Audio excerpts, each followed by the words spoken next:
Yeah. What's up, everybody? This is Morgan Robinson on Coming to the Mic, and this is my guest, Kevin Mason. How y'all doing? Appreciate you having me, dog. No problem. Thanks for coming on, man. That's not a problem. Appreciate you inviting me, man. No Thank problem. No problem. Sorry, I'm on the third floor. you. That's all good. You're about to kill me. Yeah, and I was, and I was in the wrong building. I did go to the wrong one. That's my fault. That's my I'm fault. glad you were standing Yeah. outside because when I got back down from the third floor over there, so what the fuck, I was dude? like, he's got to walk up 3 flights. Oh crap, he did it twice, so he had to walk up 6. I got bad So knees that's and my shit. bad. Yeah, it's all good. I forgive you, brother. I was gonna clean up, but I didn't. I was like, I gotta clean up. Bachelor pad, bro. You Yeah. gotta do that shit for me. I ain't nobody special, man. Well, I'm glad you came, though. No, I appreciate you having me, man. For No real, problem. inviting me into your house, bro. Yeah, I of course. appreciate that. It's special meaning when you want random people in your house, brother. Of course. People don't know. I see. We'll start. My introduction to you was, I'm going to steal a call-in quote when I say you were a. I saw you at the Golden Light Cafe. Or Golden Light, yeah, is that what they call it, Golden Light Cafe? And you were doing a show with Saul, and it may have, I can't remember who all was on the show, but I just remember you were being you were a real force of nature. That's what I'm gonna steal from Colin, because you had the crowd work, and I remember I had no aspirations of doing comedy. No. I just loved comedy. Yeah. And I saw you doing your thing up there, and I was just like, man, that's high level stuff. I don't know how long you have been doing it. So, come September, it'll be 8 years. 8 years. I had I did my first open mic at Whiskey River. Whiskey River. Yeah, I was the crazy thing. I'll tell you the story how I got into comedy. I was going through some things mentally. I was pretty depressed, stuff like that. I've always kind of been a witty guy. Mm-hmm. I just talk shit and just say shit, and it just, I might be being mean, but it comes off funny. And there's this guy I used to work with named Jonathan Bailey. Shout out Clean Talking John. Shout out. He's out there in Los Angeles doing his thing. He hit me up. He's like, man, we worked in the oil field. We used to roast the whole fucking crew. Like, we just talk shit to everybody. Even the general manager, he come in there, he get it. Like, and that's what we did. And he was like, man, you always been funny, bro. You need to start doing this comedy shit, blah, blah, blah. I'm like, yeah, Amarillo don't have a comedy scene. Mm-hmm. And that same week, I say he talked to me on a Tuesday, Thursday. My baby mama number 2, shout out Lulu.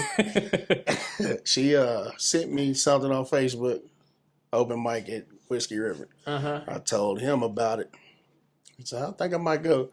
He's like, nah, man, you ain't gonna go. You a punk. I was like, yeah, man, fuck you. I'm gonna go. And I went, and I remember signing up. And right when they called me, I was about to make a beeline for the door because I wasn't really feeling good anyway. And I'm not a very... I've been there. I'm not a people person anyway either. Yeah. And then I heard George, the high guy, I heard him say, yeah, just take your time, why don't you? And I was like, oh, you challenging me, motherfucker. It pissed me off. You're like, so I got up there, did like 10 minutes, and it's been downhill ever since. Yeah, ever since, dude. Like, so, and I was just like, once he saw me coming up stage, he's like, oh, never mind. It's like, yeah, I'll kick your ass, boy. But, yeah, dude, it's been downhill ever since, man. It's an outlet. I enjoy it. People don't know this, but we have family where our families are friends. Yes. Your mother, your late mother, rest in peace, was good friends with my sister. Yep. Kim Wilson, now Kim Coulevadas. And she was your teacher. Yeah. So I remember whenever I loved the going to the comedy shows and just. I wanted to do it, but I just didn't think I was going to do it. But I wanted to be the biggest. I wanted to be a fan, and so I would come to all the shows. And I was, I remember you saying something on stage about you being from Memphis, and I was like, I don't know this guy, but I know somebody who will. And I told my sister, and I told her. She was like, oh yeah, I taught him in junior high, and I was like, no way. I was like, well, he is shutting shit down in Amarillo right now. Nah, man, I don't. And shout out Miss Koulivatis if Shout you out, happen Kim. to see it, Miss Wilson. She'll love to know that Yeah. she's being talked about. Well, I'm just gonna tell you, I had a crush on you. I know he probably told you. I'm telling you now, I had a crush on She'll you. like back to then. hear that too. Yeah, so she can smile about it. Big old. Yeah, I used to teach him. Yeah. But dude, I get it's rewarding to me when I go do a show, when we do a show, because I feel like, man, people paid us money to have a good time. Yeah. And I'm there to make sure everybody has a good time. Like, that's my job in that moment, but it also helps me. Like, it helps me a lot. I did a open mic at Handlebars, and it was Matt called me. Yeah, Clemente. Yeah, no Clemente, shout out, dog. Shout out. But that's my dude. That motherfucker called me to do a show anywhere in the world. I'm on my way. God love Matt, man. But he called and said, "Hey man, come up to Handlebars." I was like, "All right." I just went up there, and I'm just like, I'm not one of them people that, oh man, it's all white crowd. Oh man, it's all black crowd. I just give a fuck. Yeah. Like, I'm just gonna talk shit. That's what I do. And I got there and I did my thing and just talking shit. And there was this old white biker. And he comes up to me and said, "Man, I was having such a bad day." And he said, "Man, you made me laugh and I appreciate you." Yeah, bro. And after that shit, you were like, I got to do this. yeah. You know, it was because, like, we're helping each other. You're laughing. You're enjoying time. You're helping me escape from whatever is going on with my life and stuff. And I'm glad I can help him in that moment. I've had a few people do that. Like, one guy gave me $100. Like, and he's like, "Man, I appreciate you." I'm like, "Hey," you know, but it's not really about fame, money, nothing like that. It's just for me to have fun, man. No, I mean, I've gotten more out of comedy. I haven't done it in a fraction of the time you have or gotten as good, but I've gotten more out of it than I can even explain. Yeah. Like, it's made me better and just grow and so many, like, you think that, like, see, I'm like an introverted person. Me too. And so you think that going up on the mic is a very extroverted thing to do, and it might be naturally, but it is kind of like an individual act. And so it isn't as much, like you said, it's doing you good. It's getting something off your chest. Absolutely. Like I talk about how, like, sometimes the best jokes, I don't like to tell people anything embarrassing about me. But I realized, especially through like Saul and some of these people, that like if you'll tell an embarrassing joke, it would be probably super funny. It's gonna be the best. And when you get done telling it, you're like, okay, that was. I'm a little more free now. Yeah, absolutely. You know? Yeah. And so like the introverted part of me, it didn't, like, I don't know. There can be a crowd of people, but it's like the introverted thing is it doesn't make you that.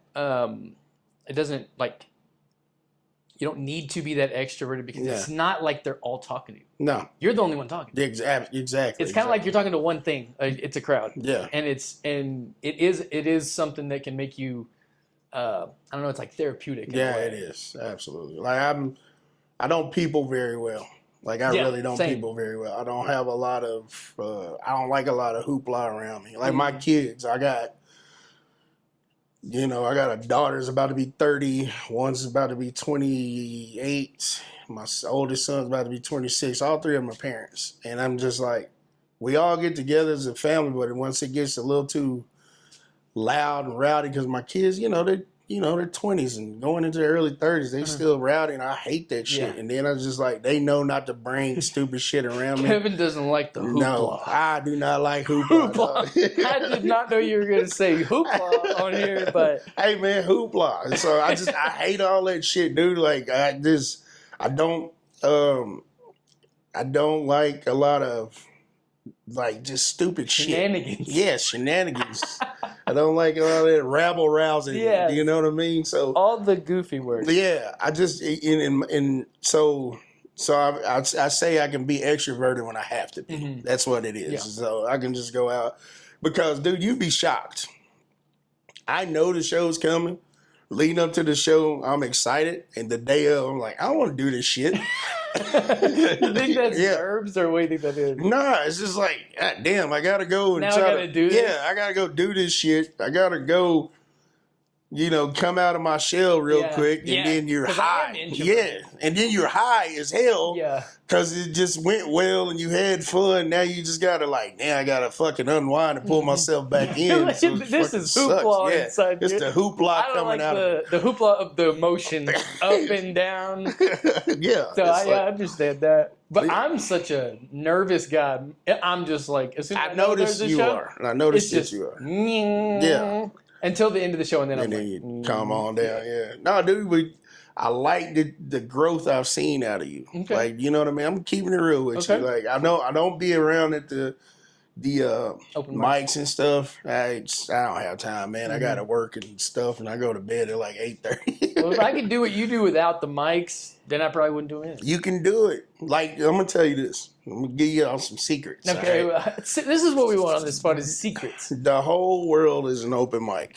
Okay. Okay. Just keep it like that, right? Okay. Just in conversation. Uh-huh. Like everybody tells me, I had a guy hating on me one time. Oh man, you just be crowd working. It's not crowd work. It's shit that I have written in my phone. I can't write like y'all because I'll get a concept and that concept will go into a fucking novel. So I can't write. So what I'll do is I'll do like, okay, I got an idea about this. And then I'll put beside it, expand. I might look at it on my Samsung notes real quick before I go on stage. And then I'll just go off of that. But I make it more conversational. Everybody's like, oh, you're just crowd working. No, it's not crowd work. But that's how you came up with it, was in conversation. Yeah, it's just conversation. So it is conversation. Yeah, it's just me talking shit is what it is. It's not comedy to me. It's me I'm a professional shit talker. But like just the phone calls, if you're sitting on the phone, I talk to my boy John, I talk to my boy Milton, I talk to my brothers, I talk to a lot of people, and in conversation, a lot of times some of the shit I say just funny. And then I'm like, I'm gonna use that. Yeah. Or just a moment, but you have your whole world's an open mic. If you're talking to people, you're gonna come up with something. You're gonna say something funny. You're not even intentionally trying to do it, but it's something that you can use on stage and just go from there. You know.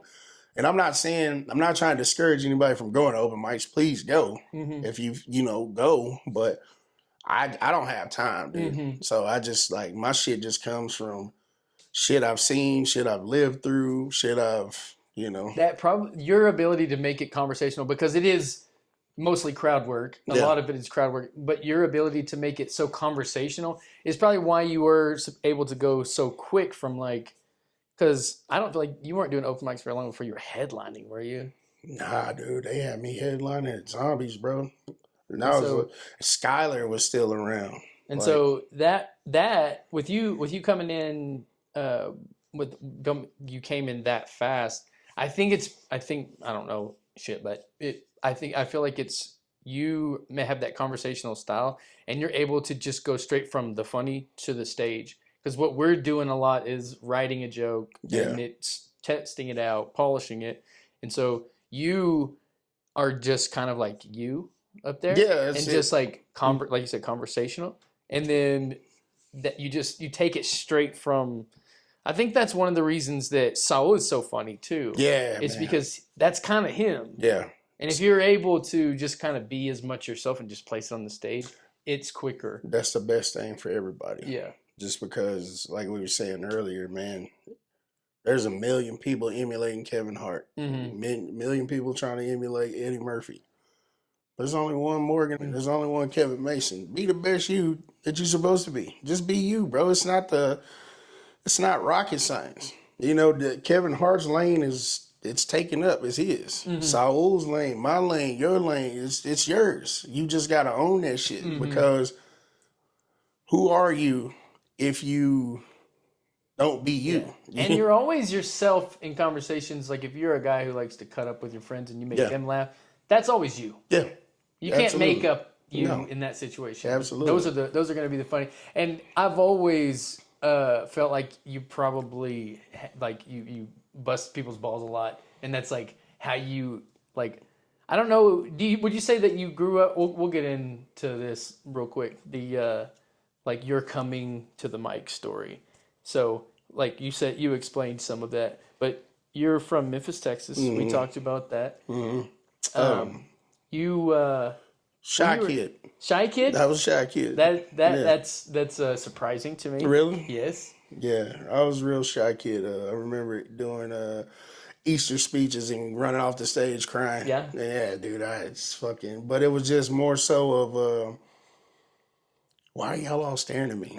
You know what I mean? And then that's not a natural. No, that's not a naturally comfortable place to be. It is not. And then you're standing there, and it's just the whole church family staring at you.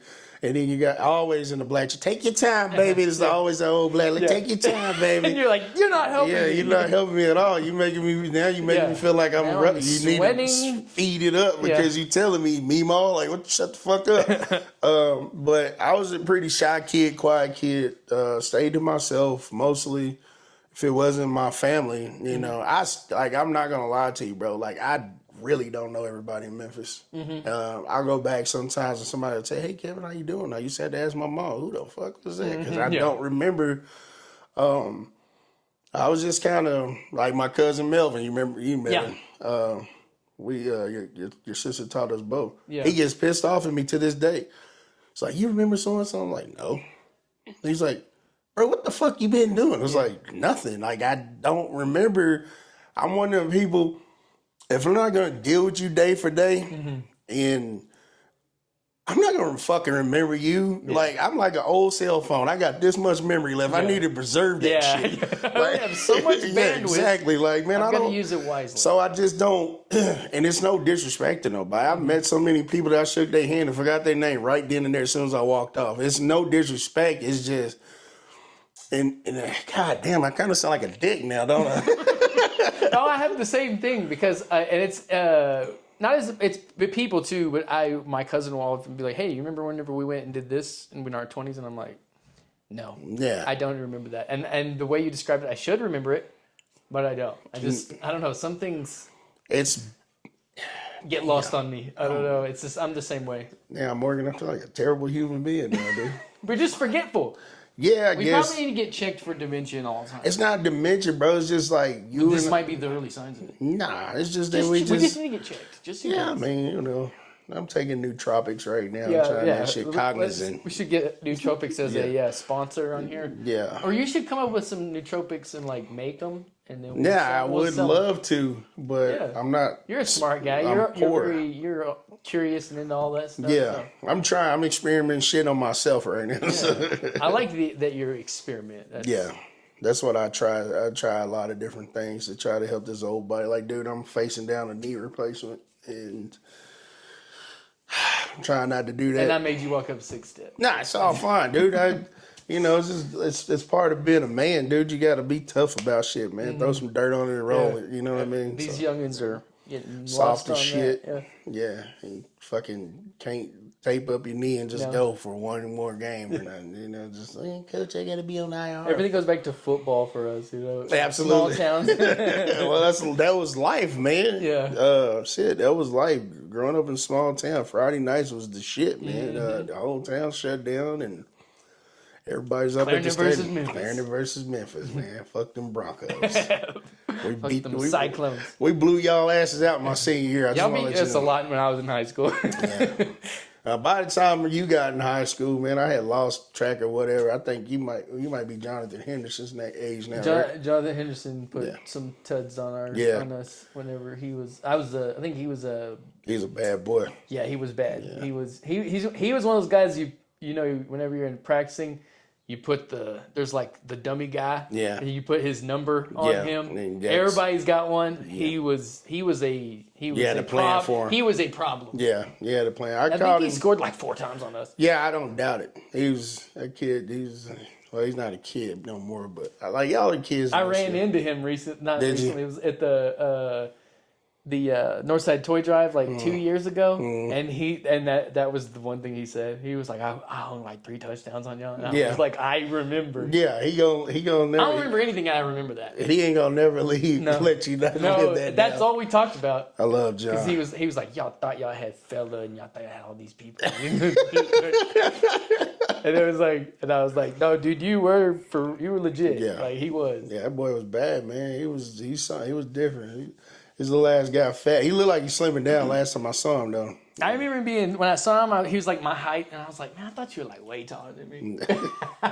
Yeah, it's the illusions. Yeah, The shoulder yeah. pads When making I him was a taller. kid, I was like, that dude is just gigantic. Yeah. Old John, man. Those good times, man. I miss, like I told you earlier, I wouldn't trade the way I grew up for anything. Same. I talked to people. I actually, in Memphis playing the Memorial Day tournament. It was Selena's, the oldest Selena's brother. What's his name? Joey. Anthony. Anthony. Oh, you're talking about Anthony. We were talking about. We were playing with all his homies that were friends in the '90s. Yeah. And I was like, and I had my friends, and if you talk to people, we live in Amarillo now, and I talk to people, they go to Tesco, so they're like, how many people do you see or hang out with that you went to school with? And most of them, none. Most, yeah. But like in a small town, you have like such tight knit Absolutely friendships. Yeah, absolutely. Like I hung out with my cousin Melvin, my little brother, and Marcus Johnson, may he rest in peace, and my best friend to this day still, Nick McFalls. Like those are my people growing up. You know what I mean? And we don't see each other all the time, but man, if I talk to them, see them, it's like same way. I could be 6 months before I talk, but when you talk to them again, it's like it. You no just time pick up. passed. Yeah, dude. Man, women don't get that. No, dude, they get so bad. Like she told me, I was like, shut the fuck up. Like, what? I didn't know. This is my homies. People don't understand. Yeah, exactly. Well, but women get so jealous when they get their best friend gets another friend. I'm just like, what the fuck is wrong with this? They handle friendship differently. It's the worst thing. I was like, no wonder you motherfuckers like. It's hilarious. And then I'm gonna get called misogynist whenever some women see this shit. That's but right. It's just like, shut up. Yeah. Like, just shut up. Like, she's allowed to have other friends. Like, this is my homeboy. I don't get jealous of my homeboy out with somebody else doing something. Like, that would be so funny. Hey, man, what the fuck you Like, doing? I saw you hanging out with what's his name? Yeah, you at the gun range with him, not with me. Like, how good of friends are you? But women are like that, dude. They get mad. Like, it's just like, hey, she ain't answered last time I called her, so, I'm not going to call her back. She going to have to call me. And I was like, I thought we were grown. Like, I thought we were grown up. Shit is so stupid, dude. But, here we are, So in Memphis, when did you first realize you liked comedy, and when did you think, like, when was the first time somebody was like, oh, you funny? Man, I don't know. I couldn't even tell you, bro. Like, probably by the time I got to junior high and high school, girls started liking me. Because, like, I've never been... So, dude, I'm going to tell you the honest to God truth. I was like 4'11" and a half from the 3rd or 4th grade all the way until... I might have been about 5'2" by the time I got to the summer in between my sophomore, junior year. That summer, I shot up to about how tall I am. And then you got the tall bump, and then all the chicks like you. Well, they liked me back then. Some girls liked me. I'm not going to sit there and act like I was a ladies' man because I was far from that. And, other women. We know you were. No, I wasn't. But, your wife's going to be like, you better not be. No, but people, like, I always just kind of being witty. Somebody say something, trying to say, because one thing about me is I'm going to watch you whenever people walk in. I'm a type of person, I'm going to look at you. Observe. And I'm going to break you down. Yeah. Just in case you want to say something slick. I got 5 things for every one thing you say to me. We might have some mental work. Yeah, exactly. I got to win. Yeah, I got to win. So I'm going to embarrass the fuck out of you. And, but I just noticed, like, shit, girls started laughing. And I was like, okay. Where do you think you learned that? My mom. Your mom? My mom. To, like, get ready to lock and load on somebody? Yeah, because my mom was always, like, my mom was 6'3" and a half. She's a big woman. And my mom grew up, she got picked on by, of course, her siblings, her brothers. And I got I mean, my baby brother 6'8.5". I'm like the third shortest man in my family. Like, and my mom was 6'3". Yeah. She's 4 So inches taller than me. yeah, my mom had to deal with a lot of people picking at her because she's taller than most of her classmates, the guys and stuff. So she just like, she just always said, you don't fight over words. You just out. Being tall for women is different than being tall for men, huh? I think so. Yeah, because men will do anything to be tall. You know what? You're right, because I see them guys getting that surgery. Yeah. Would you do that shit? I would do that. I would cut my. You take your shin bone and you cut it. Yeah, they expand it. But dude, I get to 6 feet. Imagine. Morgan, you're a handsome My dude whole now. life. Look, imagine what I'd be able to do if I was 6 foot. Bro, 2. you right now. Listen, Your mom's like 6'3". I'm 6'2". Okay, I want to be 1 inch taller than you. You want to be 6'3". So here's the thing.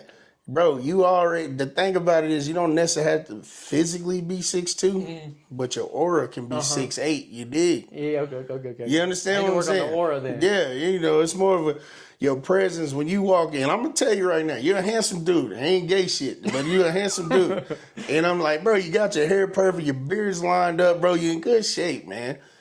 I think what you need to do is come out your shell a little bit more. Okay. Do you understand what I'm I saying? think that's what comedy's doing. I'm trying to come out of my shell. I think but I'm just saying, bro. Some more, A little bit. Because, bro, like, I can see the giant in you, bro. Okay. I see it. You sound like a life coach right now. Hey, man, it's just, I want every man on this planet, as long as you're not hurting a child or hurting anybody innocent, to succeed at everything they want to do, brother. I got a question. What do you think? If you had to tell me, what would make that giant come out, you think? I think you just need to put your nuts on the concrete and just walk like, Yeah, just... I think some mornings you see that dude that you want to be in that mirror. I think when you go in there brushing your teeth, getting ready for work, all that thing, I think sometimes you be like, you see that guy, and but I'm like, nah. Yeah, and I think you just kind of push him back in there again, bro. Be that guy. I'm not telling you to be overly cocky. Just be confident. That's one thing my mom told me about that. My mom was, she's one of the most amazing people ever. And I was blessed to be born, as her child. And my mom told me, my second baby mama, she hated me. Like, she thought she's like, hey, not hated me. She got mad. You always think you got to be the center of attention. Because if I start talking, people start listening. And then she didn't like when women were paying attention to me. You think you got to be, it's not that. That's a threat. I'm a confident person I'm confident in me. I'm not going to tell you that because I'm not cocky, I'm just confident. And people feel threatened by a person that's confident in themselves, and they'll call you cocky. You're a narcissist, whatever the fuck the famous words are now. So, yeah, they like to throw that one out there now. Look, confidence can, you can get that can be a pejorative, a negative thing that people say about you being. And that's so goddamn stupid because why would you not? And that's that crab in a bucket mentality. Yeah, and bro, be confident, man. Sometimes don't fucking shrink yourself just because everybody feel threatened. Fuck them people, man. You're gonna find your tribe of people that loves your confidence in yourself. And that's all that matters. Like, everybody else is like, oh, you too cocky, you too... Man, fuck them. Love you, brother. That's all I'm going to tell you, man. Be that dude that you see sometime. Don't smother him, bro. And that's confidence and that's self-esteem. There you go. Where, like, we talk about confidence a lot and, like, what it takes to be confident on stage and stuff. And confidence itself requires... You could... What people think is that you can like think your way into confidence, and you can do that a little bit, but really confidence in doing a thing, you really have to have like what we call a well to draw from. Like if you, let's say it's comedy, for you to go up and be truly confident that you're going to crush, you need that crush in your past to go, okay, I can do that. But I never had that. I feel like at one time. I'm having deja vu right now, but I don't know. I just feel like this has happened before, but anyway, I shouldn't even said that. But what did you just say? I've never had that before. I think that you had in conversation. You had in your. you have crushed in real life. But that's different whenever you get on stage when your purpose on that stage is to crush, essentially. The first time you got up there, what were you confident? I just went up there being me. You just That's it. That's another thing. You don't you try not to think too much about it. No, I just went up there like that's the thing about it is, man, I'm confident in my abilities as far as I can sit down. I like to read a lot. I like to do a lot of research. I feel like if I get into a conversation, that's some shit. I don't know if you have this. Like, you know certain things, you don't even know why you know it. Yeah. You know what I mean? Yeah. And I feel like sometimes I can sit down and just have a conversation with damn near anybody. And if I don't understand it, I'll figure out how to understand it. That way when I come across this conversation again, I'm going to find out. But that's where curiosity helps you. Yeah. We're talking about being curiosity. If you're curious in a lot of different areas, it helps you fill in the gaps where like you can have a conversation. Yeah, like absolutely. you learn so many different things that whenever this person, you may not know that much about this thing, but it's like, yeah, but I've got wisdom in a lot of places, so I can, hang and at least kind of get a concept of what this person is talking about. Absolutely. As long as it's not like high level math or something like that. dude, but, I suck at math. Yeah, but same. It's like, I remember whenever Matt and them, this is the first time I met Saul, actually. They told me I was going to headline the zombie show. And I remember seeing Saul leaning against the table. And he had a fucking tight-ass skinny jeans. He's a stylish guy. Dude, but man, Saul is like one of my favorite fucking comedians. And I don't think I've told him, well, if you see this, Saul, you know now. All of them, all of the ones that are still around right now, fucking Colin. But I told Saul, I was like, yeah, tight ass jeans. And I was like, fuck. Like, I was like, your phone. Because he's leaning over and I kept looking at it. It's like, God damn, this guy's jeans. Like, I'm in the middle of talking about stuff and I'm just sitting there. I have kind of, I guess, ADD. And I'm just like, fuck. I'm talking, but my brain is like, this dude's jeans. Yes. And I told him his cell phone looked like a lunch tray in his pocket because his pants were so tight. And he's like, oh, you bitch. Like, we've been cool ever since. I love Saul. I love Matt. Man, fucking Colin. I wish I could write like y'all. Like, I really wish I could sit down and have, like, just write and be structured, but it's just not me. Like, I can't do it. But, man. It's tough, and that's not for everybody, there's a lot of comics that don't do a sit down and write stuff. I think it helps. There's a fly that's kind of anyway. Maybe it's gone now. Yeah. But I don't think it's bad that you don't sit down and write a lot. I think that as long as you get because you can catch a lot more ideas just being in the real world. Like having real world experiences and just remembering them. You said you're writing them in your my notes on my phone. It's just shit that'll come to me. So I'm a truck driver and I'll just be riding down the road and I might have a podcast on or I might have just music playing and just something will come to me. And I got to grab my phone. I was like, jot this down. Yeah. Because I know if I sit there and say, yeah, I'll remember it. I ain't gonna remember. No. We all know that. Like you say, I'll remember that, and yeah, it's lost, and you sitting there pissed. So, what would be an example of that? Like you think of an idea. Would you just write down like a line of something, like something about I don't know, AI is messing up the youth or something. I don't know, something, and you just be like, all right, that's my premise. Yeah, and then I'll put beside it. Like, I'll put it in parentheses and then put expand in the middle. And I might be able to go back to it and just add a little bit more to it to where I can just make it a statement and say whatever on stage and go from there.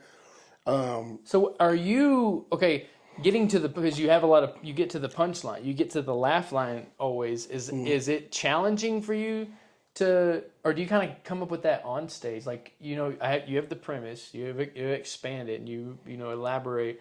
But getting to that hard-hitting laugh, is that something that you already know before you get on stage? Or is that laugh comes on stage? It just comes on. You feel it. I'm not going to lie to you. I'm going to just be real with you. And this is for real. I don't know what the fuck I'm gonna say. Okay. Like there's honestly, dude, and I'll show you, right. Like I have notes. Like I got notes in my phone from way back when I started back in 7 years ago, and I was just like, man, I have one joke that I wrote, and it's too smart, I guess, to a degree. Most of the time we're dealing with drunk people. Like they're not gonna catch this shit. Like some of the shit that I said there and wrote back when I was writing and stuff. And I was just like, yeah.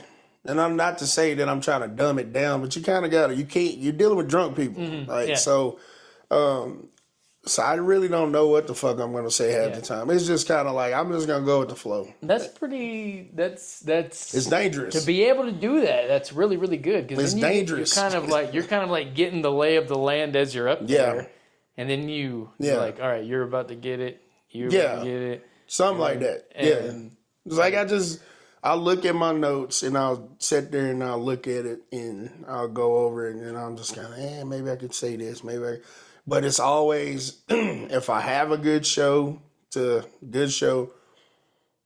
I'm always pissed because like, fuck, I didn't say this after that. Yeah, I didn't say, And fucking Gabe used to get on my fucking ass. Like, I fucking love Gabe too. shout out Gabe. Shout out Gabe, bro. Gabe would be like, man, you fucking cursed. I was like, no, I didn't. And he's like, man, shut the fuck up. Like, he get mad at me. Like, dog, I left Dude, a I lot. could hear him say that. Dude, he would get on my ass. Shut the fuck up, Kevin. You fucking killed, bro. You know how he talks and shit. And I'm just like, man, because I'm sitting there thinking, man, fuck, I left this. I didn't put that. I didn't say this. I could have added that. Well, And that's now, good. That's yeah. probably a good mindset to have, Yeah, Yeah, because you did probably crush, and then you're already going, okay, this is how I can make it better. Yeah, absolutely. So I just want to be better every time. I try to challenge myself, try not to say the same thing a lot over and over and over because we're in Amarillo. A lot of the same people might be coming. Yeah, and I'm gonna tell you, my old lady at the time, she told me there was a comic that he's not here no more. He don't do comedy with us no more. He's not with us no more. Yeah, no, he's alive. He's alive. He's alive. But he had a bad habit. He had just one joke, and this motherfucker would go. And Colin will tell you who it is. Matt will tell you who it is. Gabe will tell you who it is. Saul will tell you who it is. You're just like eliminating everybody that That's not them. He's not. He, like I said, he don't do complain. He had this joke about a shadow and fuck me, bro. And it would go on and on and on. And my lady at the time, she told me there was ladies at a table behind her. They was like, oh my God, this joke again. And I was like, fuck. Yeah. And I was just like, I can't do that. Yeah. I was at an open mic one time, and I do tell some of the same. I try not to as much, as I can. But I do tell. Obviously, you tell some of the same things. Yeah, absolutely. But I remember this guy came up to me. I said a joke at this open mic. I was really early on too, so I didn't have that much material. And he said, "What did he say?" He said, I just knew you were going to tell, I can't remember what joke it was. Yeah. He was like, I knew you were going to tell that joke. And I was just like, that made me feel so bad. I was just like, But it's yours, though. It felt bad. It felt bad to be like, okay, I don't have enough material with these guys. It's like, not really, dude, fuck him. So, forgive me if that guy's watching, but fuck him. Yeah. Like, here's the thing. You either going to challenge yourself, that's fine. Well, that did challenge me. Because then I was like, I can't come with the same set. No, over and over and over and over again. I'm for sure aware of who's there. Mm-hmm. Like, it's not going to kill me if one person hears my set, the same set twice. But I need to, if it's at a place and I know it's going to be similar people, which open mics are the only time that really happens, where it's like the same exact people. Because every time we do a show, it does seem like there's a lot of different people. But you don't want to get the people in the back going, oh my God, here we go again with that shit. I try to be different and engaging, because you got a world full of people that are, like we said, they're doing the same shit. Everybody's doing the same thing. Everybody's got and I try not to. That's another thing I try to stay off of, like current affair topics, because you came in here to see us and get away from that shit, and I'm not here to Yeah, talk you're not about doing this a shit. lot of Yeah, no, I try not to, because as soon as all that shit with Diddy came out, oh my God, I just knew. It was like there's gonna I be had so a many lot of baby oil jokes and yeah, stuff like that. I told a lot of those guys. Yeah, and that's nothing wrong with it. There's not a knock on people, but that's what And I'm the Diddy saying. thing lasted so long. You Yeah. could tell those jokes for so Yeah, long. dude. It And was I like mean, a year, because he was in trouble, and then he got arrested Yeah. months later, and then he had the trial, and yeah. the Diddy stuff worked for so long. And I try to stay away from that. I'm giving secrets out, but I try to stay away from that because they already know about it. Yeah. Of course, it's your opinion and your perspective of it, but I like that. I like that. Yeah, but I'm just still like, You want to give them what, like, Yeah. and that's something that, like, I think it gets lost when after you do comedy a little bit more. Like, when you first get in, there's a blank slate, and all you're doing is thinking about what you're gonna do. Yeah. And you're like, I want to be the guy that does this and this and this, and that is the purest version of you. Yeah. Like it was for me. Yeah. But then whenever we started doing it, it kind of changes a little bit, and so I had kind of a like first idea of what I would do would be like, crowd work and like show the like goofiness that is me, and then that would be all I want to do. But then you start writing these jokes and they're hard to write, and you do this and you do that, and it's like things change. I think a lot of times you get a little too technical. Yeah, You know what I mean? Yeah. Sometimes, that has been a problem. yes. And if you get too technical, Yeah. your spaghetti sauce, like it's just talk about making spaghetti Mm-hmm. sauce. Some people make their spaghetti sauce and then they might put a little sugar. Some people might not do sugar. They might rather have more oregano. And then you turn around and like, well, fuck it. I'm going to take some of this from that person. Now you got this big ass pile of shit. Like, so sometimes if you get too technical, I think you get lost. Yes, and I have done that before. I like read the books and the joke like structure. Yeah, I and stay all away that. from all that shit. And I learned a lot of good stuff in those books, but the joke writing aspect of it, I do wish I would have not, because I spent so much time like away from my own voice. Yeah. Because you can't write your own jokes whenever you're trying to do it like this. Exactly. So I agree. I tell people all the time that I took steps back. Yeah. I felt like when I was doing Yeah, that. because you basically got somebody telling you how to be you, and they ain't never been you a day in their life. They're basically telling you to And be someone them. told me that was not a good idea. No. And they were like, no one can tell you how to do this. No one can tell you how to do this. And I was like, well, I don't know how to do it. So I had to learn on my own. And I am glad that I kind of went through that. But I agree that you lose a little bit of your own voice whenever you do that. You do, because I know in California, my buddy out there, John, he was telling me, man, I was out here doing this and doing that. And he is just one of them naturally funny guys. Like, he's done shows with D.L. Hughley. He's been multiple times, like, he's been in music videos, like, since he's been out there with Snoop Dogg, all that shit. And he's like, yeah, man, I'm going to this class. And I was like, why are you doing that?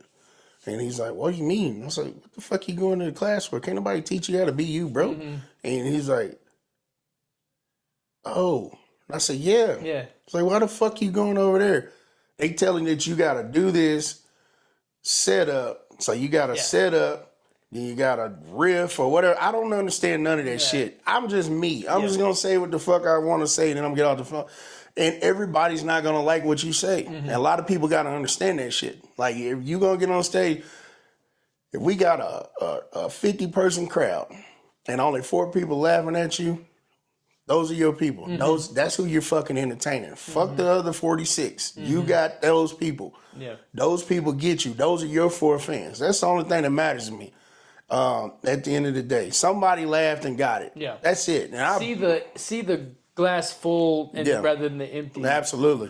Because it's like, you'll run yourself crazy trying to make everybody happy. That's in life. That's true too. It's that's in life. A vast thing to try to make everybody's sense of humor. You got so many different types of people out there, and trying to make one joke for all their sense of humors. That is will make your head explode. Man, I had Matt. Shout out to Matt. We was at Cactus Bar one night, and we packed that bitch out. And there was a lady. There was a band, and this chick has pink hair. And okay, she's kind of behind me. Only thing I turned around to her and I said something to her like, you know, something about it. It's like your boyfriend's kind of ugly. Just joking around with her. The show's over.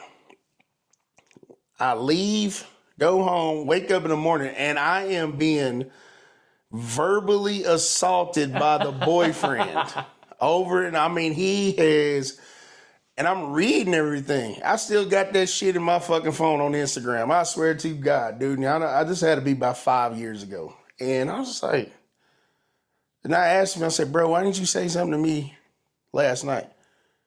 Like, why didn't you just tell me whatever you have to say now? I say, why do you got Twitter fingers now? Like, what's going on?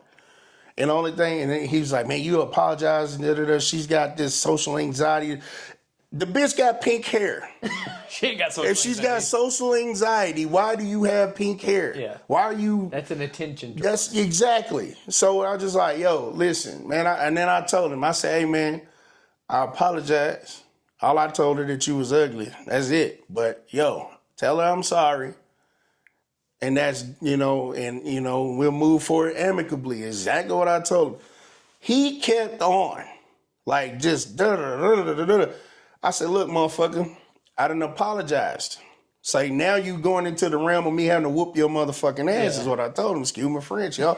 It's like, leave me the fuck alone. I said, what more do you need me to say to you, brother? You're lucky I did that. That's it. And you know what I mean? Because I'm not above apologizing about whatever. You feel a certain type of way, fuck it. But don't think it's gonna happen all the time. Yeah. You know, Don't take it and run with it. Yeah, don't keep coming at me. And that's the world we live in. So everybody wants to be offended. And this TikTok shit got me so scared. I won't even look at a woman. And if I'm out by myself, and if I go to Quick Trip and I'm walking down the aisle, the chip aisle, going to get some chips, and a woman comes on that end, I stop and go back around. You're like, oh, hell dude, no. You ain't finna have me on TikTok going viral, bitch. Like, fuck you. Like I see there's no way. Because it's just like the way these women are accusing, and it's some men, yes, they are bad people. But most of these guys is getting accused of some shit, bro. Like, it's just like...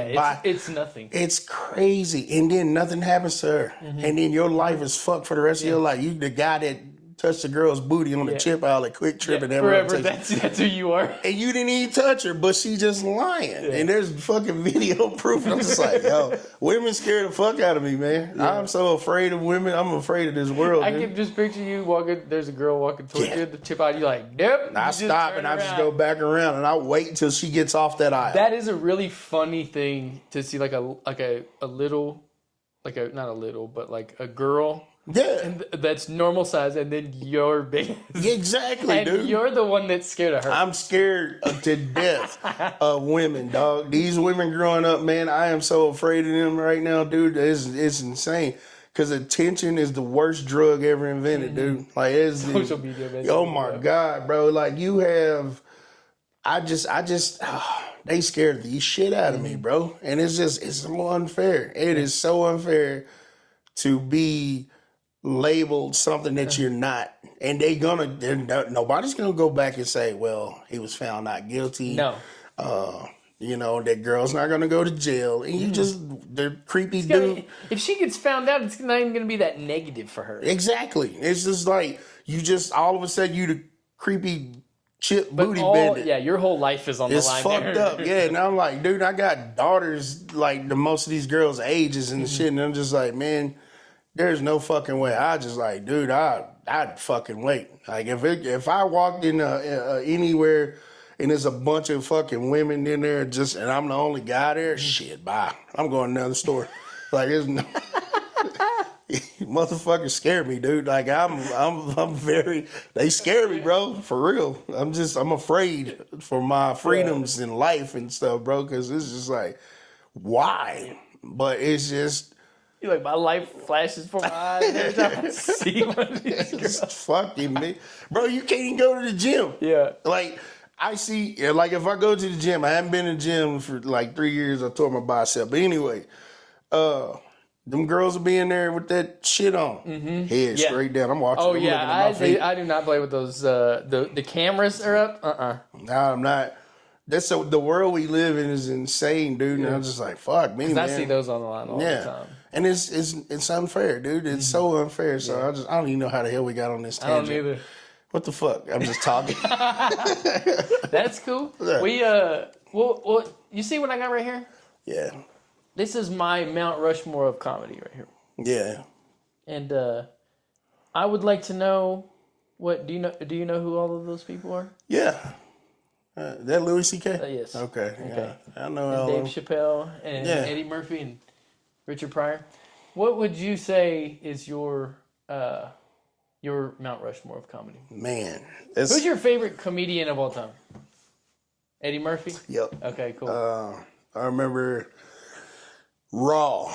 I remember my parents rented it. Waited till we went to bed to watch it. They didn't want us to watch it. And could you hear it at all? no, I didn't get to watch Raw until I was a grown ass man in my 20s. But Eddie Murphy's been in my life for like movies and stuff. Love the movie. My life kind of mirrors Eddie Murphy a lot because I know he used to watch a lot of TV all the time growing up. Cartoons, all that shit. He did not go outside a lot. I didn't go outside. I went outside a lot to go play basketball stuff, but for the most part, if I had a lot of free time, I was watching TV. Yeah. And I know he did a lot of Mel Blanc, the Looney Tunes, stuff like that. And he came up with a lot of the characters that way. Did you watch the documentary on Netflix? which one is it? It's I Am Eddie or Being Eddie or something like that. I think I watched it, but it's been so long ago. It's this one's newer and it's on Netflix. Oh, I guess you I gotta haven't watch seen it. it. Yeah, I need to it's check it so out. good. But yeah, because same way with me and Eddie Murphy, like the movies growing up, and it shows you how he got to like, because I think one of the things that I love the most about him in the movies is his characters. And, you know, when he puts on the makeup and the suits and stuff. Yeah. And that tells, like you said, when he was growing up, he just had such a His mind wild was mind. Yeah, he was just I think he had all over. OCD too. He might have. And, but yeah, he had a very creative mind. Eddie Murphy's probably like hands down my favorite. Like I have a lot of favorites. I can't, of course, Richard Pryor. Because if it wasn't Richard Pryor, there wouldn't have been an Eddie Murphy. Exactly. So he's definitely on my Mount Rushmore. Because Richard Pryor is like, he the tip of the spear to me. Like, you know what I mean? Set it up, and I didn't do this on purpose in order, but it did. But that is the order where like he came first, and then they. But normally they when were it's able- in order, you go left to right, right? Well, dyslexic? I am actually. Okay, I was just wondering. All right, bro.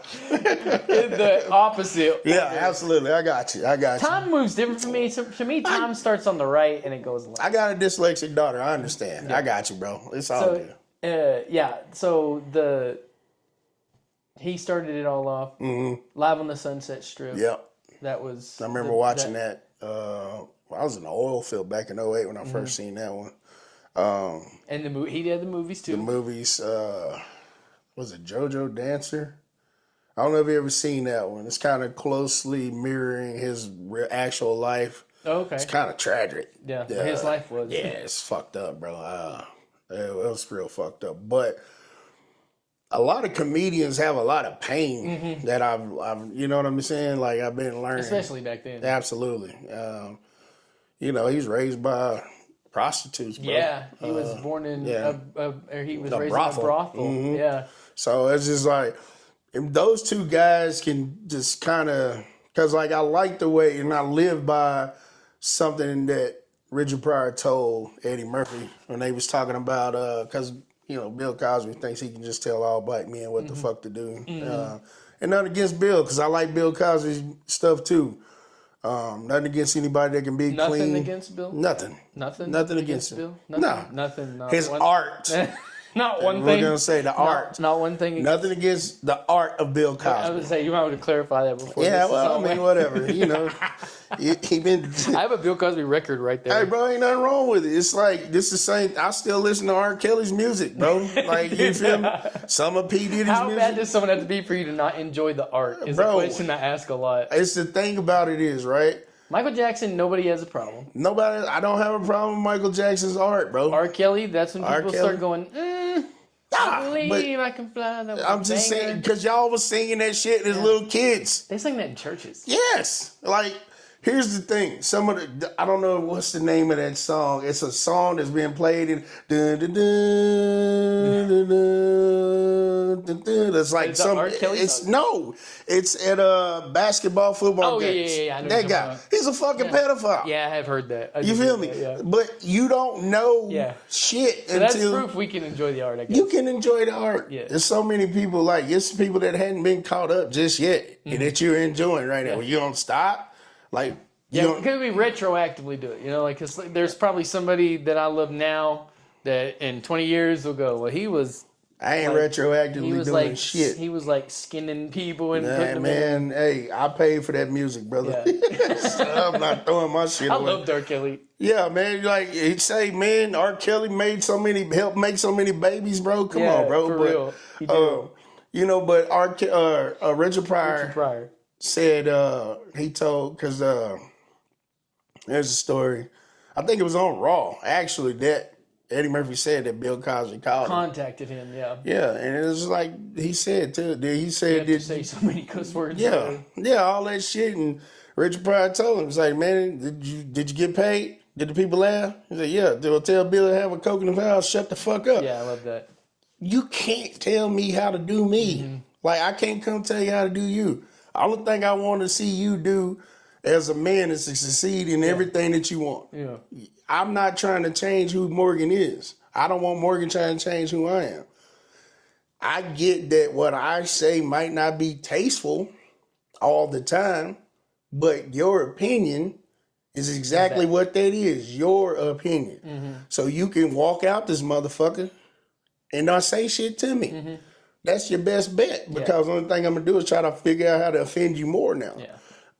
But I think if I had more of that, that would help me. Don't the give it- monster come out is to not care about the critics as much, probably. you shouldn't care, dude, because at the end of the day, Morgan, whenever you die, you go in that hole by yourself. Everybody is, yeah. Exactly. So why in the fuck would you allow? I'm fixing to tell you what I tell my sons. Okay. If you allow a man to stop you from being who you want to be, you might as well be sucking his dick. Okay? Yeah, I'm just gonna be real with you. If you allow a man, Harsh but true. it's the truth. If you allow a man to talk you into doing something you know you shouldn't be doing, you might as well be. That's where the self-esteem and the confidence, you gotta have a real strong sense of yourself Yeah, to do that. yeah. Because you can't And I tell think me. that probably comes from your raising. Like that's something that happens when you're young and like Well, I mean, everybody is subjugated to. See, I use that word to peer pressure. You know what I mean? Peer pressure is a real thing. Yeah. I remember. I gotta listen to this guy. Yeah. Ooh, he said that. This guy said, that guy said Yeah. this. He said, if you don't do this, So I gotta change this. you gonna be a punk if you don't do this. I'll be all that. You ain't fixing it. You're not. You can't. Yeah. You can't make me go do something I know I had no business doing, and then I'm the one to get in trouble. Like I did that shit when I learned my lesson one time, and I did something that I let my older cousin talk me into doing, and I got the dog shit whooped out of me. And after that, fuck you. You were like, you know what? I remember that. It only took me one time because it's just like, why don't you do it if you want it done? You do it. No, he wants to see you to do it. That's why I couldn't even be. It's called learning a lesson. Yeah, absolutely. I couldn't even be in a game member. I asked too many questions, dude. So yeah, we got. Why are we doing here. this? Yeah, we got to go over here. Why you this? Because if you honestly really understand about a lot of men in this world, if you go back and look at Man, you go back to the Ming Dynasty and read about certain things. A lot of wars are started over a fucking woman, man. A lot of times, as a gang member, they sending you to go do some work because the other guy was having sex with his lady. And now you ain't going to jail for killing a man over some ass you wasn't getting. Yeah. I won't even kill a dude over my woman. But you got me out here because you lied and said this and that, bro. That's why I'm just who I am, bro. You can't, fuck you. Like, I'm not here to be played with by nobody. I'm here to do whatever God sent me here to do and go home whenever he called me home, bro. So I don't, I want you to understand, bro. People are going to criticize you. Fuck them. Like, love who you are, bro. Because that's what they're just. That's it. That's it. Yeah, unhappy people want everybody unhappy with them itself. Like, misery loves company. So, bro, say whatever the fuck you got to say on your heart, bro. And people going like, oh my God, marketing, you changing. Okay. Those people don't need to be your friends no more, possibly. Those people don't need to be following you no more, possibly. You might be transitioning into that monster, Morgan. Yeah, the monster. You Morgan, feel me? That's what I need to be chasing. Yeah. Man, I'm telling you, bro, if you let him out, that one day, listen to me, bro, one day, just one day, when you feel that way, be that guy that day. Don't put him away. You familiar with the Man in the Arena speech? This was Theodore Roosevelt, and that's basically the gist of it. It's like, it's not the critic that counts. That's what it starts. How it starts. It's the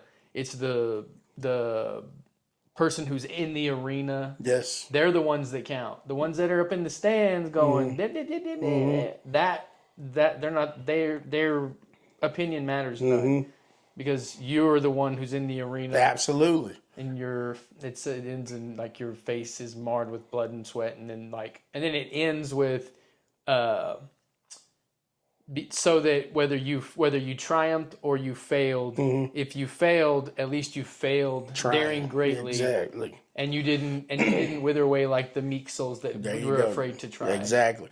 And that's one thing I live by is with my mom. Nothing beats a failure but a try. And that's one thing I do. I'm going to try some shit. Yeah. Now, I ain't going to lie to you and tell you I'm going to jump out of a fucking airplane. That ain't me. I'm not going to wrestle a gator. But there's certain things that I'm willing to try. You're not afraid to fail. No, because you're failing anyway because you ain't doing shit. Yeah. So you sitting there thinking about it and it's just like you're already failing. Yeah. So if you go try it and you fail, oh well. You go back and try it again. It ain't kill you. And you come back and like you said, like, nothing, you're going to be bloodied and beat to shit. But guess what, man? Everybody else is out there talking all that shit. Hell yeah, man. Take me out on my fucking shield, brother. Like, I don't give a fuck. Like, carry me out of this bitch because I'm going to beat some ass on the way. You might kill me. Carry me out on my shield. At least I wasn't the exactly. That was up there talking about what was going on. Exactly. Because I know people right now that'll get on stage right now and have a 100 crowd, 100 room, 100 crowd. You know what I mean? 100 people in the crowd. Yeah. The one person out there just frowned up and shit, and that's gonna bother them. Yeah, that would be me. Nah, bro, that ain't even for you, dog. Like, that's what I'm telling you, man. The people that get you, they gonna be your people. That's your people. That's it. You gotta learn to say, bro. That's another thing you learn doing this too, though. Not to interrupt you, but that's another thing you learn doing this more is that like to care too much about someone who doesn't like what you're doing. What a waste of time it is to worry about that. Exactly. Because you come home tomorrow, guess what? The sun's going to come up. You weren't blessed this morning. You weren't promised yesterday that today was going to come to you, right? But it came to you. And you still worried about some shit last night. Fuck them people. About a small percentage of the people that were there. Yeah, exactly. And that's the problem with social media, too. Yeah, social media, everybody sees the negative stuff. That's what they put. A million positive things, but that's what they put. That's what they put forth to you to make you think. I feel like it's on some conspiracy shit. It's a psyop. Yeah. And if it's not, it's doing the same thing that a psyop would do. Yeah, absolutely. And it's just like the world ain't like that. But these phones have us so antisocial. You will walk past a girl you talk to on Instagram You'll walk past her on the street, want to say shit to her. Mm-hmm. It's a. Yeah. You ever seen Demolition Man? I'm in the like not the no, I have not seen Demolition Man. Oh, dude, you gotta watch it. Please watch it. Please watch Is Demolition Man. Wesley Snipes in that? Yes. Yeah. Wesley Snipes, Sylvester Stallone, Sandra Bullock, and Rob Schneider's in it. He's got a small part, but watch it and just compare it to today's world. It's life imitating art, art imitating life. Every restaurant's Taco Bell. They have little machines. Every time you cuss, you get a fine. The whole world's under mass surveillance. We on our way to that shit. The guys are, what's his name? Bob. I can't remember what the fuck he was, but he's in a kimono. And he's like the most feminine thing ever. You have to get permission to have kids in this movie. It's just like, it's insane. But it's like, that's the biggest thing with me. I watch movies and I get an understanding from it. I don't get lost in it. I'm like, okay, I'm breaking shit down. That's kind of why I love Eddie Murphy with his characters. Yeah. Because one thing he said, his favorite actor was Bruce Lee because of the eyes. If you watch Eddie Murphy, his eyes tell a lot what he's going on, whether he's expressing or he's in an emotional state or whatever. His eyes are telling a lot. I don't know if you pay attention like that, but well, I can see what you're saying. I haven't I know what you're talking about. Yeah, I haven't watched them as intently as you. But nah, man, that's because I like to find editing mistakes. And I watched in movies. those movies a long time ago. I was like big Nutty Professor, and all that. Whenever he gets his feelings hurt with Miss Purdy or whatever, fucking Jada's Pinkett came out to be a piece of shit. People forget about Jada. People forget about her in that movie. Yeah, but Dave Chappelle's in that too. Yeah, and that was like. Whenever that part comes on, whenever he's roasting him, you can see the emotion in his eyes, how sad he was. Even though he had 800 pounds of makeup, you can see that. And I'm just like... He was great at that. Yeah. And he was playing 6 people in that movie. And I love that shit. Yes. So good. Man, nobody else can do that. You ever seen Coming to America, the original one? No, I have not. I know it's going to sound crazy, but no, I have not. Check it out, because... Eddie Murphy plays... he plays a bunch of people. A lot of people in there. Yeah. He plays the main character. 1, 2... Shit, I think he plays 3 or 4 people in that movie. A lot of people didn't know Eddie Murphy was the white Jewish man in the barbershop. It was Eddie Murphy. Yeah. Nobody knew that. They talk about that in the movie. A lot of people didn't know that. Yeah, and I love because he has the ability, because he can grab on that voice and emulate those things. I like Jamie Foxx for that too, because Jamie Foxx, he's fucking badass too. Can do everything. He's the second coming of Eddie Murphy. You think about it, they both can sing. A lot of people didn't know Eddie Murphy made music. Jamie Foxx has an Oscar for I know, for Ray. Yeah, he has an Oscar for Ray. He has 2 platinum selling albums. He has a couple stand-ups that are underrated, I feel like. And a bunch of he's a good actor. Good actor. So, but if it wasn't for Eddie Murphy, you wouldn't have a Jamie Foxx. You know what my favorite comedy is? Who? This is probably it shuffles. I want to one day try to get down to what the funniest comedy of all time is. That's oddly subjective, but we'll still, it's just like the Michael Jordan LeBron debate. Well, I want to come to that conclusion, even though you can't. But Life. Life is one of my all-time favorite movies. Life is so good. It's so star-studded. It just takes it, and then it's just, you got a whole roller coaster of everything. And some of my favorite quotes, like if you like me and my friends, we say like random quotes from movies. And Life is one of them fucking movies that we do a lot of that shit on. But Life is probably one of the most quoted movies between me and my friends. Yeah, absolutely. And I think that, man, Eddie Murphy was so brilliant. Such a crazy. What's so crazy about that movie is that they're in such a desperate, tragic. But it's hilarious. But it's hilarious. It's hilarious as fuck. How do you? And I think that's part of the genius of it. Yeah. It's because a joke has to travel, so it has to start somewhere, and it has to start here. And whenever they're all asleep, and he's they want to hear. They love The stories. They love the stories. Yeah. Because and you think about it, I was talking to my friend about this when I first started comedy. It's like the currency that comedy has in prisons is probably crazy. Absolutely. Because the entertainment, because you're in such a bleak situation, especially those guys doing a work camp for their life. Yeah. So just hearing them tell the stories of Ray's Boom Boom Room. Yeah, man. Some of those are just like, it makes you, I don't know, it makes me feel a lot of emotions watching that. Yeah. Because it's like, I can't take myself out of how tragic that is, but then how funny it is too. But I mean, because you actually know that there's some men that were actually locked up. That absolutely were just like that. There was a Claude and Ray that really lived. Yeah. Like, but it was so fucking hilarious. And man, and then because Eddie Murphy and Martin play so well off each other on that movie. Yes. You throw in Bernie Mac, just his Bernie Mac, yeah. God damn, man. Yeah. You throw him in there, Miguel Nunez, the guy that played Cornbread or whatever the fuck is the Biscuit. He's been around for a long time. He played Joanna Man. I don't know if you ever seen Joanna Man, but he's hilarious in his own right. He does. He stole a bunch of scenes. Yeah, he did. Because he's like the gay.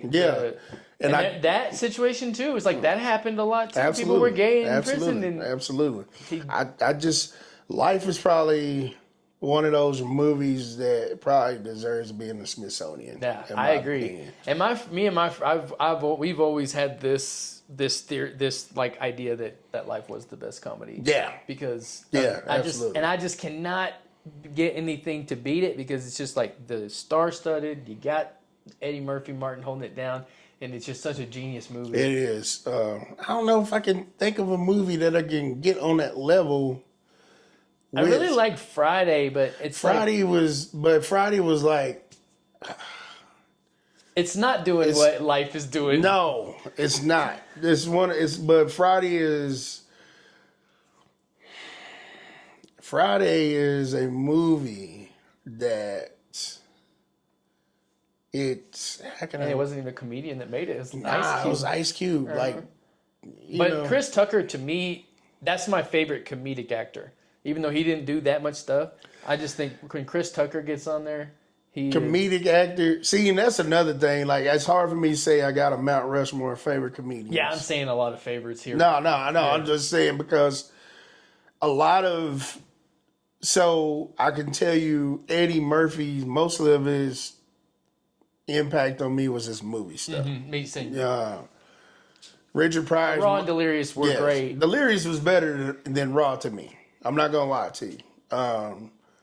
But they're both so goddamn good. Yeah. And it's just he figured out real quick that he didn't have to do stand up because he was a superstar. Bro, I mean, from Saturday Night Live to Saturday Night Live, straight into Raw and Delirious, and then 48 Hours, Trading Places. How many movies does he have? Dude, he has so many freaking movies, and some of them ain't good. Like Bowfinger, I don't know if you ever seen it. I have not seen Bowfinger. God damn, man, it's underrated. It was a terrible movie, but does he play like the super dork in that? He plays the twin brothers. And one of the twin brothers is a dork. And then he has a really funny line in that. I can't remember what it was, but I saw it in the documentary. Eddie Murphy is. He used prosthetics in that, right? He's my guy. Nah, I think he only just fake braces on that one. Yeah. But like hair. I think the hair maybe. Norbit is another movie I love. Like, a lot of people be giving him shit. And I was like, bro, he is. It's just Eddie, bro. Yeah. But then, like, when I get into movies, like, I like people that can steal scenes. Like, I don't know if you know who John Witherspoon was. Yeah. Oh my God. So there's he played Vampire Brooklyn with Eddie Murphy, and every scene, and they let him ad lib. He was the pops in he was the dad in Friday. Yeah. And they just let him go. Yeah. And then there's another movie he did with Eddie Murphy called Boomerang. And oh my God. And I'm just like, those are the guys. Yeah. Like I'm here to watch Eddie. Movies like that. Yeah. You don't get that shit no more. But I'm telling you, John Witherspoon was still a fucking scene just like that. Will Ferrell. In Friday he did that. Will Ferrell's the same guy. Friday he had I don't know how many lines he had in that movie, but he had some of Yeah. the most quotable parts of that movie. He was the one in between him, Chris Tucker, and then the short little time Bernie Mac was on. My God, dude. Yeah. And Bernie Miss Mac, Parker. there you go. And Bernie Mac is on my Mount Rushmore. Okay. He's So we got who you got? Eddie, Richard Pryor, and Bernie Mac. Bernie Mac. Yes, those three guys. Bernie Mac is he's that he's that wild card.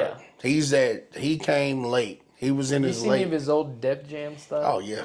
Oh, He that's where I he first came seen on with a confidence and just he had a vibe and an energy that was just like So crazy. I don't know if you saw that one stand up, the one he came. I think it's the second time. And he's like, I ain't scared of you, motherfucker. Yeah. That's the one. So you know what happened? All of the comics before him was getting booed. Oh, really? Yeah, and he came out telling them, I ain't scared of you like, motherfuckers. And then he just fucking. Flatline. And it's just, there's a lot of psychology to comedy if you really think about it, right? And if you read people, you can see, well, buddy got up there, this didn't work. He said this, so I can't say that. How they're feeling this here. is how they feeling. This is where it's going. Yeah. So you have to kind of, man, he went out there just told him, I ain't scared of you motherfuckers. Yeah. And that's my mindset is like, I ain't scared of you motherfuckers. That's something that comics don't have as much of is the personality. I feel like it's a lot of joke writing now, and it used to just be your own personality. like you just larger than life like star, and that would. You had like people like Andrew Dice Clay. Yeah. What was that guy name? He used to scream all the fucking time. Fucking George Carlin. George Carlin was good. I fucking loved him too. He's my fourth on the George Rushmore. Carlin, okay, Fuck cool. yeah. It's because I like George Carlin because he just gave you real world shit, what's going on politically, but he made it funny, but he wasn't lying. And I love that about him. Yeah, and you actually learn something from him. And Absolutely. I think that's a high art if you can make people laugh and you're also making people think about it. You know, and not all comedy has to do that. No. And there's some guys that are clean that they bring enough joy to the world, like that's their thing. But then there's some people like Bill Hicks was a guy that was like made you think beyond. Like, and you're just like, man, you like a guy like. I don't know, like I like Nate Bargatze. He's a new guy. You're not going, man, that's a smart joke. But with Bill Hicks or Carlin, it's like, damn, that was smart. That made me. I'll be honest with you. Cat Williams does that for me. Cat Williams is. Cat Williams has some smart stuff. He's a very intelligent wild card as well. There's this guy. I'm gonna tell you. There's three white guys I can tell you that really kind of caught my eye. Besides Carlin, there's Bill Engvall. Bill Engvall? I love Bill Engvall. Yeah. He's like, here's your sign. When he was doing that shit, I was like in love with that shit. And then there was Rodney Carrington. Rodney Carrington? Man, I fucking love Rodney Carrington. Steve Harvey helped him get his first break. And then there's this guy, very, very, very hilarious. He passed away in the 90s. His name was Jay Hickman. Okay. Dude. And when I tell you that white boy was different. And I only got to hear him on tape and stuff. And every so often I go look him up and find something to listen to. But that guy was a beast. He was a beast. But them three, Rodney Carrington's hilarious because he's just being himself, but he does his music with it. Bill Engvall, he just a real, like, redneck dad view, like you just a dumb motherfucker, like here's your son. Let me tell you a quick story about Bill Engvall. Please. Bill Engvall. Okay, we had a club here. I learned this recently. We had a club here called Jollies, and it was in from 82 to 92, and it was on Olsen, and Sam Kinison, that was the guy we were. That's the guy, yes. Sam Kinison. They did shows Tuesday through Saturday, and Sam Kinison was being too wild. And so he was there Tuesday, Wednesday, Thursday. They realized that, and in that club, what happened is a lot of the weekend crowd would come from small towns. Yeah. And it was a different acceptability of comedy. So it was like a small town conservative Yeah. like sentiment whenever on the weekends. Yeah. And they knew, they said Friday, they're like, you're just getting worse and worse. Like we're gonna have to like let you go. Like you can't do the shows Friday and Saturday. And so they had Sam Kinison was the headliner, and then they had two comics that were there. And so since he left, they kicked him out. Somebody had to step in. That was Bill Engvall. Wow, that's badass to know that. Yeah, I learned a lot of really cool stuff I from didn't know this. he had any ties in real. That's dope as shit. I like Bill Engvall. I like the whole Jeff Foxworthy when they had that little blue collar thing going on. That was pretty dope. What was it? Yeah, Blue Collar Comedy Tour. Blue Collar Comedy.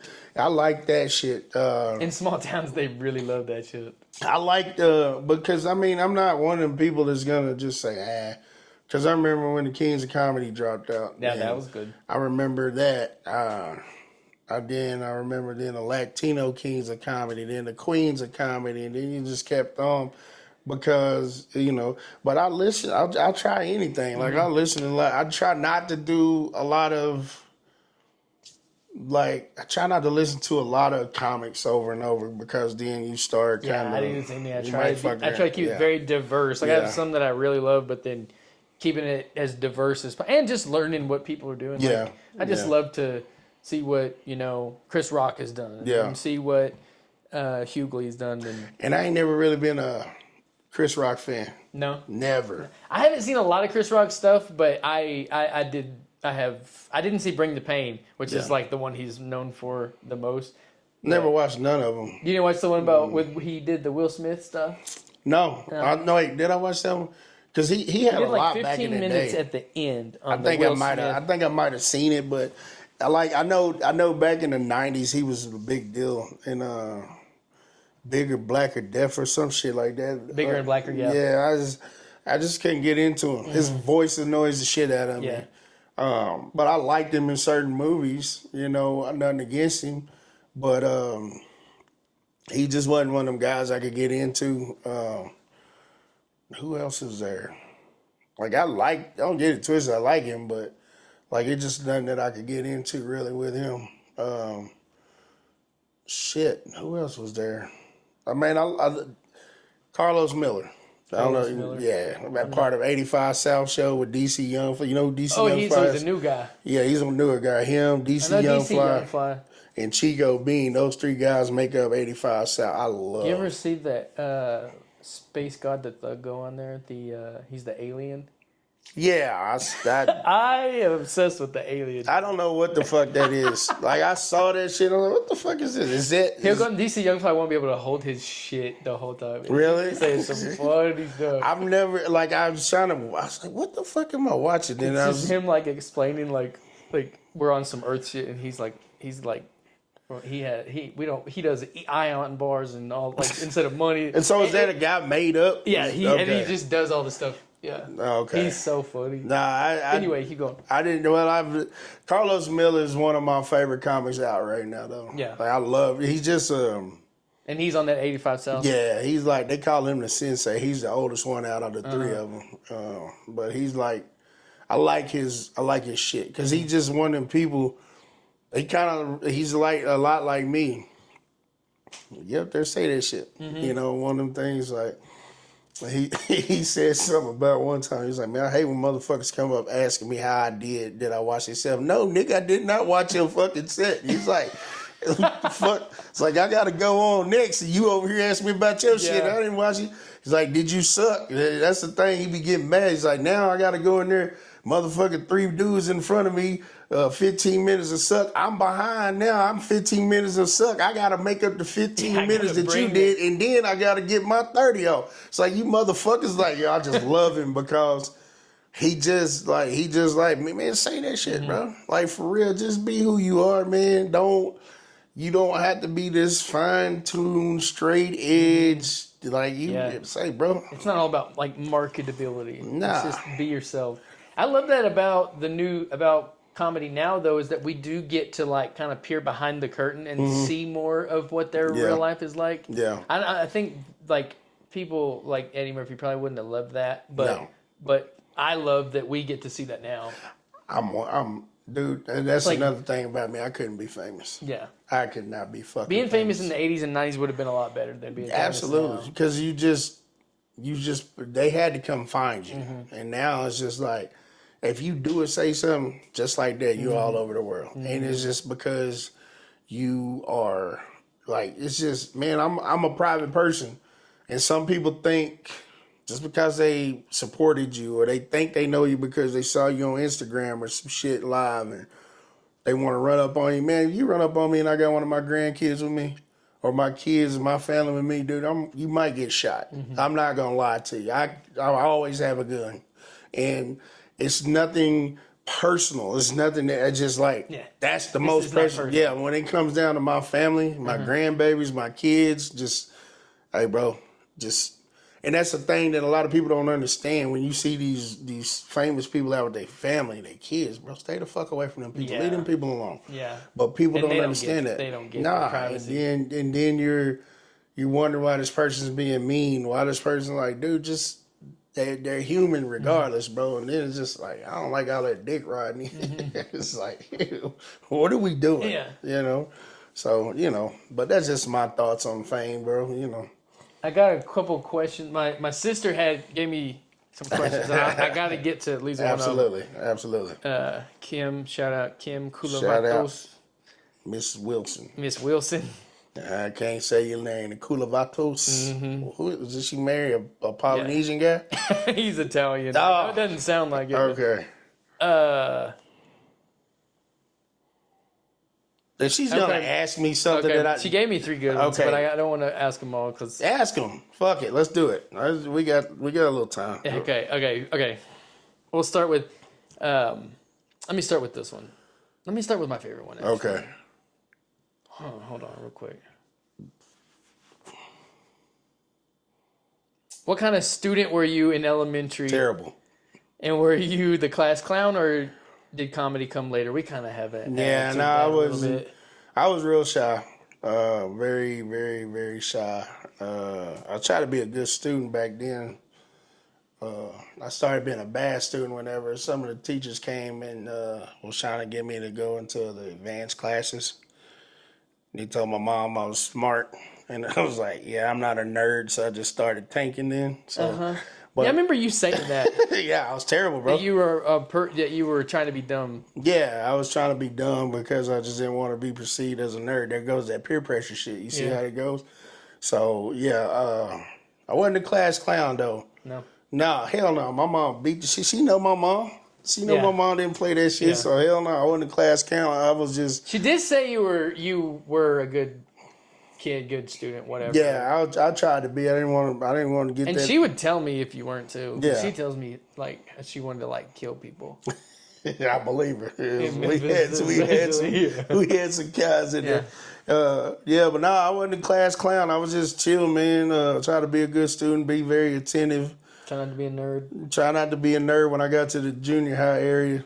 But I remember getting, I think I was 2nd or 3rd grade. I got perfect attendance once because I didn't miss. I would not miss a day of school. I loved school at that time, but then.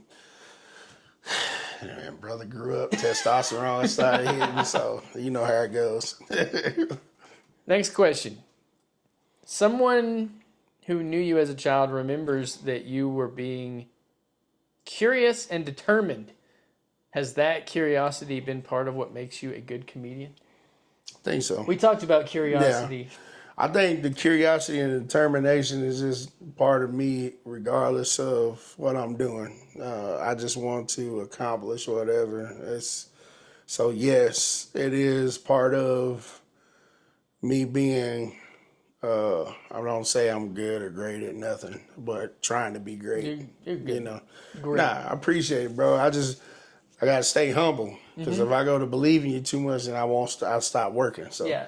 But it's better to believe the truth than the hype, you know? Yeah, absolutely. That might be what happens to some people when they get lazy. Their ego. Complacent. So like don't believe it less in yourself, but believe what is closest to the realest and for you so that you can continue to be better and not be Continue to be humble. Yeah, the curiosity and determination, those two things are instilled in me, man. So I like to know, I like to push myself. I like to drive. I like the mental aspect of life. Sometimes your brain is you're your worst your own worst enemy. A lot of times, Yes. your worst critic of yourself is going to be you. Yeah. So my determination is to not only not let anybody stop me from achieving a goal, but it's also to keep myself from stopping me as well. So, and then the curiosity is something that it I feel like they both kind of go hand in hand because you want to know what's on the other side of this. So you got to be determined to figure out what the fuck's over there because you're curious. Like, hey man, what's on the other side of the hill? So let's climb up here and see. So I think they kind of go hand in hand. So yeah, I'm still curious and determined, and I'll be that shone through when you were a kid. Yeah, well, Determined and curious. I appreciate you. Yes, and I feel like that I have a lot of curiosity. I think is I like to. I think maybe a superpower. Yeah, People have it really curious. is. If you feel like you got it all figured out, I feel like that's not great. Yeah. Like you always need to be gaining wisdom. Man, it's if you're not learning, you're not living. So it's have you ever put any of your jokes in ChatGPT? I've never put my jokes in ChatGPT. No, I Try have it. used put a joke in there. Yes, like just read it out loud on the little speaker thing and ask, "What do you think about this?" What do you think about this? Yes. It's probably gonna try to help you fix it. Well, you can say this here, da da da. Yeah. I did one joke of mine in there, and it was like, well, that's kind of mean. I was like, nigga, you on my phone? That's Fuck kind you. of racially charged. Yeah, it was like, it's just kind of, like I made up a joke about my sister, but it's kind of mean that you're talking about your sister in this manner, and you should probably change it. I was like, dude, if you wanted to be more couth, you could take your sister out. Yeah, so, but try that shit out. That's good. It's hilarious. It's a good time, though. So y'all guys try that shit, too. Yeah. But yeah, the curiosity and determination is still part of me. It's part of my, I get told I'm a little abrasive sometimes because I try to push people past. Yeah, because like, how do you know if you ain't going to be able to, how do you not know, like, how do you know you're not going to be able to do something if you're not trying to push past? Like, I know you're hurting a little bit. I know it's hard to do this in the moment, but goddamn, man, if you do 2 more laps, you do 2 more reps, you do 2 more. You've got so much more in you than you. If you break that wall, man, what the fuck is gonna happen on over there? Like, are you gonna look back at you and be like, damn, man, I was a pussy then? Like, I look at a lot of things.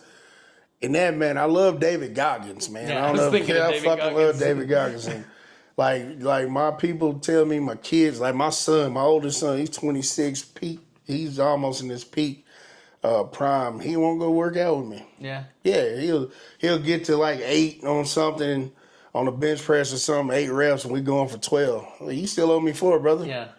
Well. You're like, man, you're not maxing your potential. Take 10 pounds off. Give me 4 more fucking reps. He hated that shit. Nah, Dad, you be trying to kill a nigga. Yeah, well, fuck you. I'm trying to push you. Trying to push you to be like, bro, because when you're young, somebody else has to do that so that you'll do it when you're older. Because you got my grandson and my granddaughter, and because he's got 2 kids. Hey, man, I want my grandbabies. I want my family. Anybody with my last name, you are my child. I want my kids, my grandkids. Y'all gonna go hard. This little hiccup in the road is not gonna stop you, bro. Let's go do this. Quit talking about it, be about it. But yes, curiosity and determination is still about my life. I like that. And then we got one more. Yes. She said, people from your hometown have watched your journey from a distance. What does it mean to know people who knew you as a kid are still cheering you on? It's appreciative. Maybe she just made me smile, dog. Oh, gonna make me cry. Nah, man. That's because my sister is. She always asks about. Is she? Yeah. Man, I appreciate I'm in there. that. I'm in the trenches watching. Yeah. I'm there, but she. Man, I appreciate that. My sister loves comedy. We've been to the Mothership together. Oh, that's awesome. She's been to a couple of my shows. She's been to open mic. Yeah. So. Where she live now? She lives in Henrietta, which is really out there close by to Wichita Falls and stuff. Yeah. Yeah. Oh man. You know, But she's not just talking about her. She's talking about. I know you packed the room, so I'm sure there's a lot of Memphis people. I don't know, man. Some people come say something to me, some don't, but it's appreciated. Like, I would, I live by one of my other mottos is I would rather everybody like me, but if you don't, fuck you. Like, that's one of the things. It's okay to not like me. But, it's fuck you if you don't. Like, I mean, not fuck you if it don't. It's just, it is what it is. Yeah. Like, you don't like me. You got the right to not like me. Yeah. I got the right to not like you. I don't waste my energy trying to not like people. We butt heads. The people that I get along the most with is that, man, I got my homeboy Milton. I got my homeboy / brother Corn. I got my all these dudes I'm naming, Nick McFalls. These are all my brothers. We ain't genetically brothers, but the most respectful thing to me out of any of my friends, anybody, if I'm fucking up, you tell me. Like, that is, I'm gonna respect. You ain't gonna hurt my goddamn feelings. And that goes a long ways. Even if your sister see me and I'm doing something stupid, she correct me. Hey, it's all love still. Because, yes, ma'am, you right. I'm fucking up. I love that because you showing me that you care about me. The motherfucker that's going to constantly let you do this self-destructive thing, those people are not. No. They don't care about But you. you got to have a strong sense of self to take that criticism. Yes. Oh, man, I got that. It starts with that. So you call those people sycophants, You know what that is? I don't. Okay, a sycophant is a person that's like a hangers-on. They are going to tell you that you're right all the time. Okay, yeah, and people like that. We like that. Our nature. We Nah, like I don't. That. I don't. Well, naturally, if I'm fucking up, because that's what happens to kings and Elon Musk and all these like people in history. Is they get sycophantic. These people around them, they just tell them what they want to hear, and then they lose you lose the eye on the prize and stuff. And the thing that got you there, which was like, getting better, failing and getting better and failing, but instead it just goes, you get to a point where like you're a different human being because people just tell you, hey, they always, you're great, you're doing right. That's the right thing. That's the right thing. And I don't want to hear that shit. If I'm fucking up, tell me. I don't give a fuck. Just tell me. And my boy Milton, like, he one of the ones, we work together. And he'll tell you, hey, man, you fucking up. He'll say, lock in, fuck nigga. All three of them tell me, say, lock in, fuck nigga. Lock the fuck back in. And I'll be like, you right.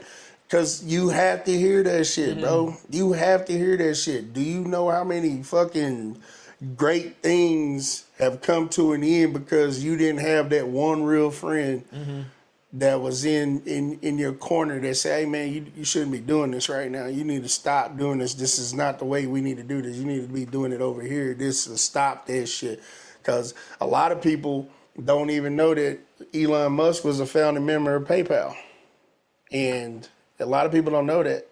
So he's been around for a long time. And he didn't get where he's at now by not listening to other people. Same thing with, Trump. We lost billions of dollars, millions of dollars, bankruptcy, this, that, and the third. But he did what he had to do. He learned from his losses. Everybody that's successful, that are continuing to be successful, they weren't afraid to fail. And then they learned from their losses. And I'm pretty sure the time they came back, they listened to the other people. The first time you fuck up and fail, it's because you ain't listening to nobody.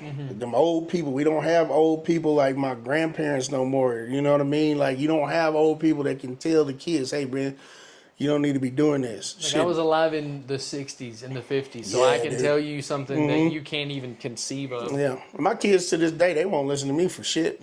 Like, they tell me, I'll be like, man, and I'm not one of them parents that's going to keep telling them. Like, take your ass out there and get it done. Well, you're going to learn either way. So, I mean, but yes, man, that is, man, thank you. Thank you. Miss Coulivatos. For the questions. Yeah, because, I mean, I feel if people are really watching me and trying to keep up with me and, you know, find out how I'm doing, then that's great. I appreciate it. It's really appreciative. I never thought of that. That's a good goddamn question, bro.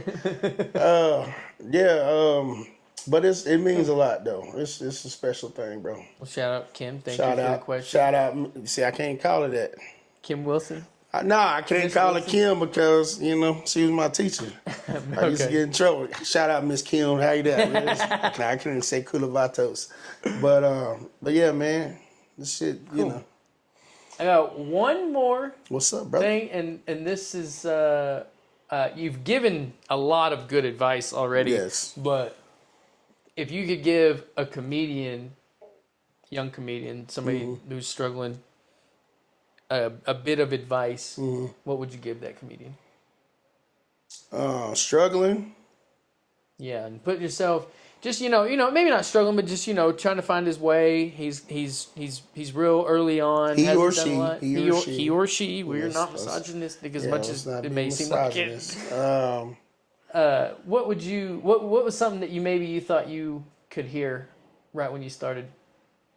And it could be something you've already said because you have said a lot of good stuff.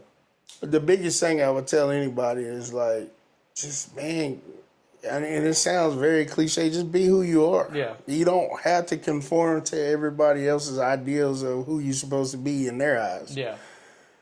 Most of the time, the people that are trying to tell you who to be, they motherfuckers ain't themselves, or they too pussy to try to be something better than what they are. A lot of people do.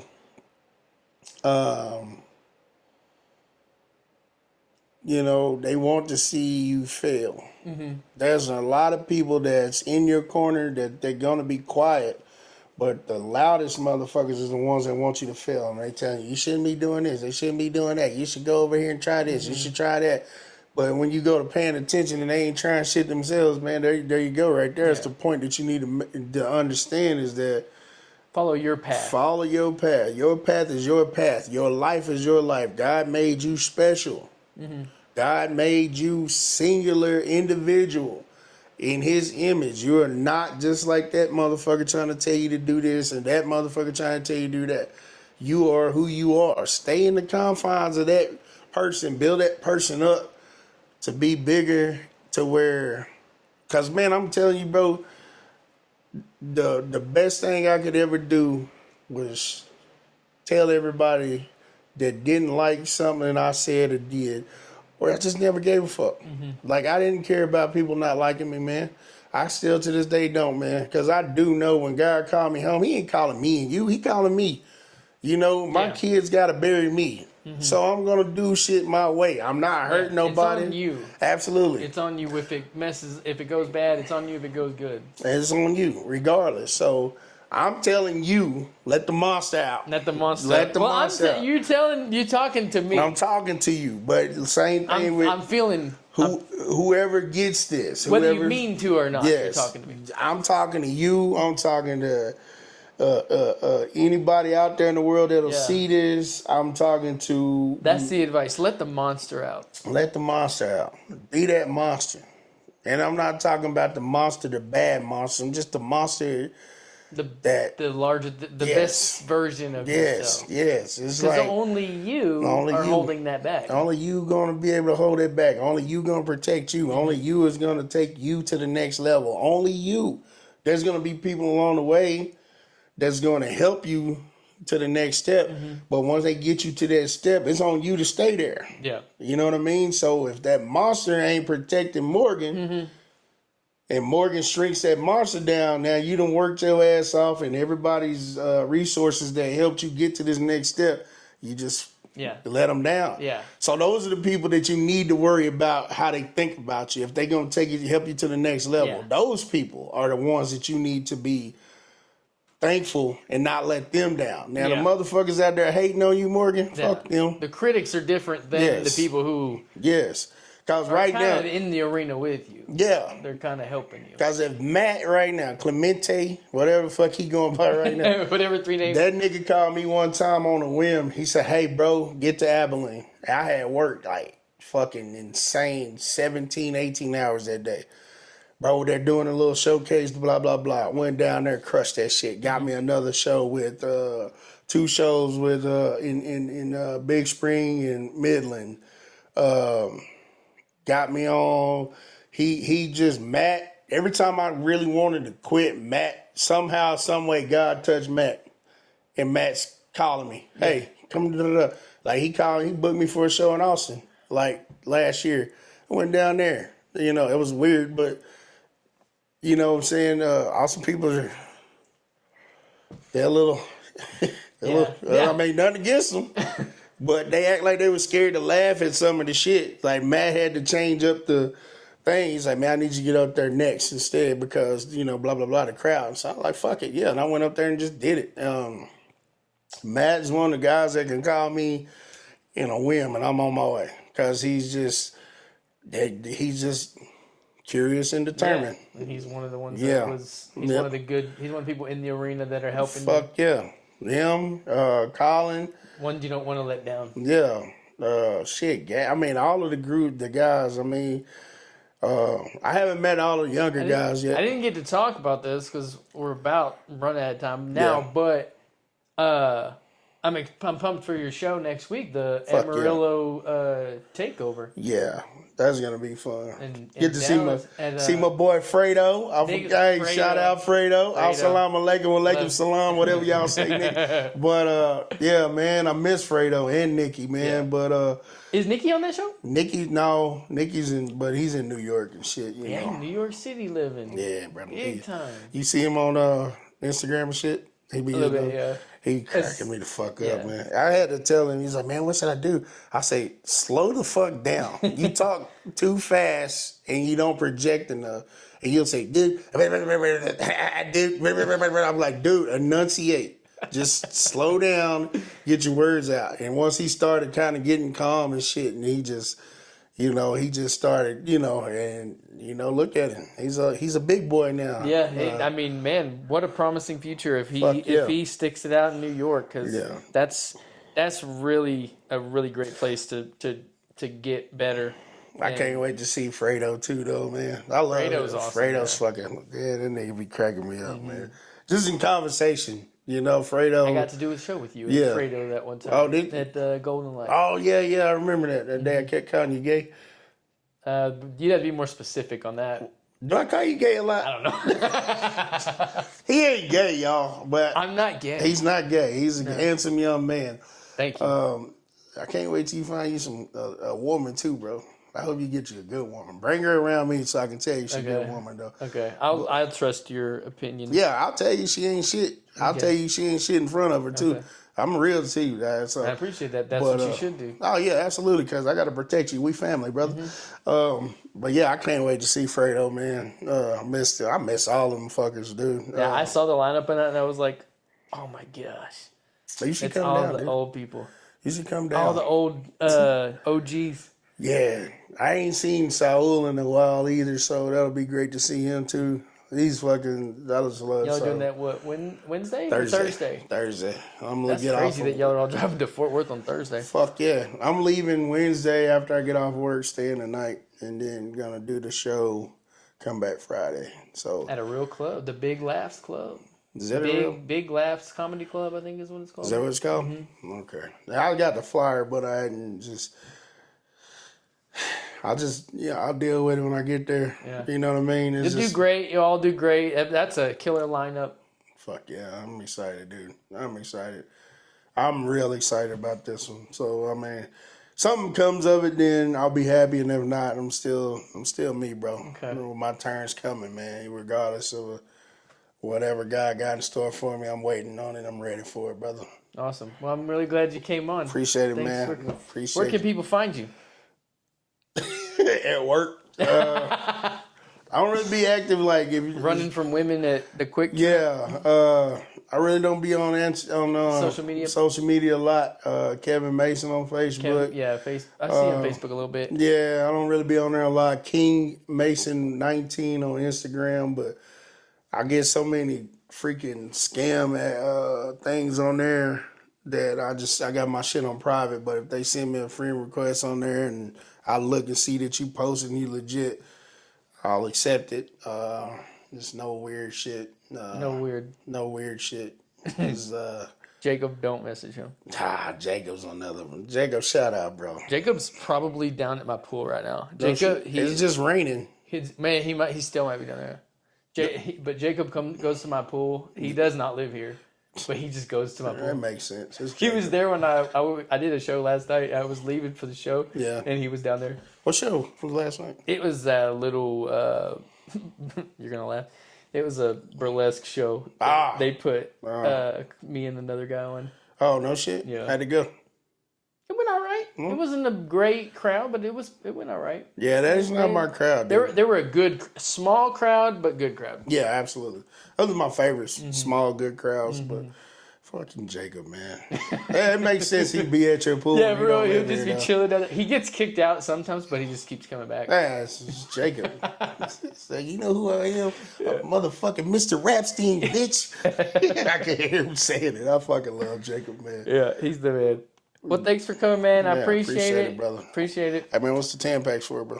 That Jacob did that. Fucking Jacob, dude. Yeah, I think it was my second episode. Yeah. He knew I was filming with Javi, and he DoorDashed this during the show, so it's on the show. I was trying to watch them all. I was trying to catch them Well, up. you don't have to. I am, dude. You're going to get the views. You're going to get and I subscribe, brother. Cool. Okay? I really appreciate that. You got a subscription to this morning, actually. Okay. So I was watching, I got all the way through Preston's and Gabe's, and I was starting on Saul's. Nice. And Remy next. I love Remy, too. Okay, I didn't even know if you knew Remy. Yeah, man, I met Remy at Remy's the man. Remy, man, I ain't know that fucker could sing.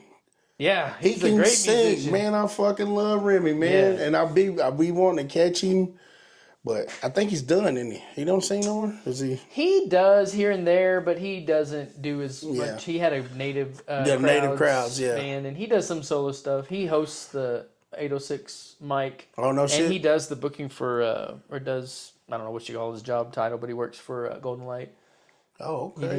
We did a Yellow City show 2 weeks ago, and he did all the sound for it and everything. Oh, fuck. I love Remy, dude. Remy's the man. He I fucking really love is Remy. really is good. He is such a great guy. He's been great to the Because comedians. right after he got, like, his hand was wrapped up and fucked up, and I was just roasting the shit out of him.